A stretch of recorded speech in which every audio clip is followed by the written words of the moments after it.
Last వీడియోలో silver black beat collection చూపించా కదా. సో ఇవైతే గోల్డ్ బ్లాక్ బీట్ కలెక్షన్ అనమాట. ఇది వచ్చేసి మ్యారేజ్కి గంగాధర్ వాళ్ళు పెడతారు కదా. సో ఇది ఎప్పటికీ స్పెషలే. సో ఫస్ట్ బ్లాక్ బీడ్స్ అనమాట. ఇది యాక్చువల్గా ఇండియాలో ఉంది, అందుకని చెప్పేసి పిక్స్ అయితే యాడ్ చేశాను. అండ్ నెక్స్ట్ వచ్చేసి ఇది క్యారెట్లైన్లో తీసుకున్నాను. ఇది డైమండ్ బ్లాక్ బీట్ అనమాట. బ్లాక్ బీట్స్ నార్మల్ బీడ్సే, బట్ లాకెట్ వచ్చేసి డైమండ్. అండ్ నెక్స్ట్ ఇది కూడా క్యారెట్ లైన్లోనే తీసుకున్నా. ఇది డైమండ్ బ్లాక్ బీడ్సే, అంత టూగా పెరప్ అయి ఉంటాయి. డ్రెస్సెస్ మీదకి అట్లా చాలా బాగుంటుంది అని చెప్పి తీసుకున్నా. ఇది వచ్చేసి లాస్ట్ ఇయర్ గంగాధర్ వాళ్ళ చెల్లి మా మ్యారేజ్ డేకి నాకు గిఫ్ట్ చేసింది.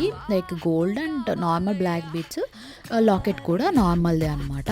అండ్ ఇది వచ్చేసి బీడ్స్ వచ్చేసి diamond black beads and locket వచ్చేసి నార్మల్ లాకెట్టే. లాస్ట్ టైం ఇండియా వెళ్ళినప్పుడు జోసాలికాస్లో తీసుకున్నా ఇది. సో ఇదనమాట.